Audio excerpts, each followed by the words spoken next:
This chart shows 2001 census literacy rates. While male literacy stood over 75%, female literacy was only 53%. But looking at specific rural districts, the number collapses. For Dalit women across several regions, literacy was under 5%. These figures are the consequence of a 2,000-year-old system. For centuries, formal education was a resource denied to the vast majority of women. By the 18th century, learning was a privilege of class and gender. The only women taught to read were a few from elite nobility or royal families, instructed entirely within the home. Ordinary women lived under rigid physical codes.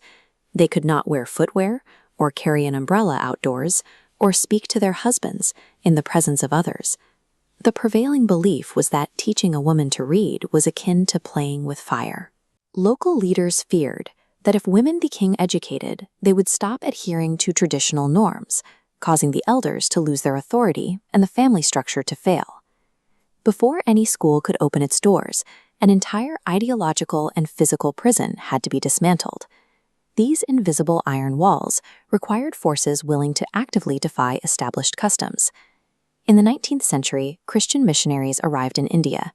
They identified the systemic suppression of women as a societal defect, blocking national progress. Their immediate problem was logistical. Because women were prohibited from appearing publicly on the roads, traditional school buildings were walled off from the masses. The only girls who could attend classes were those from affluent families who possessed bullock carts. Poor women, lacking these means of transport, were effectively barred from the classroom. To bypass this geographic barrier, the missionaries developed Zenona missions.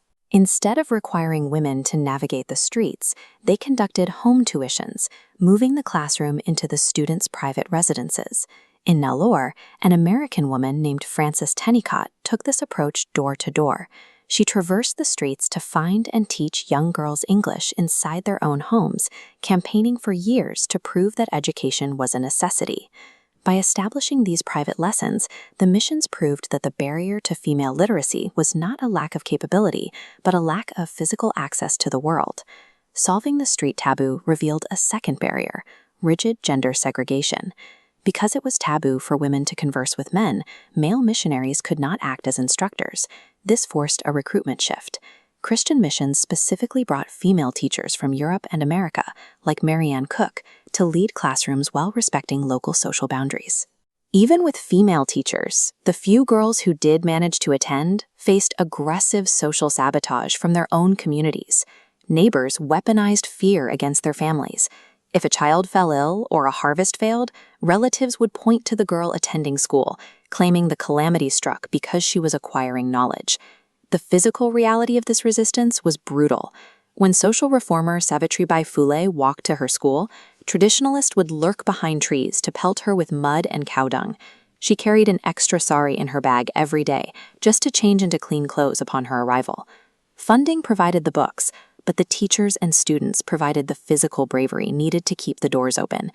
These early foundations stood because they were defended against a hostile society every single day. These missionary tactics provided a template for Indian intellectuals. Reformer Jyotirao Phule was profoundly inspired by these missionary ideals, building his own movements for the oppressed upon the foundations they laid. Over several decades, this domestic push merged with a global shift in thought. In the West, figures like Mary Wollstonecraft and Judith Sargent Murray were documenting that women possessed the same intellectual faculties as men and were merely lacking the opportunity to hone them. Indian reformers began adopting these principles into a national political platform. Leaders like Sarojini Naidu and Muthalakshmi Reddy campaigned for years, arguing that women must be granted equal rights in education, employment, and the voting booth. This local pressure eventually aligned with a global mandate. The United Nations declared that all human beings are born free and equal, placing a moral and legal obligation on nations to ensure equal status for both genders. This century of persistent internal and external pressure culminated in the drafting of the Indian Constitution. The document formally enshrined gender equality, legally outlining the oppressive rules that had dictated female life for 2 millennia.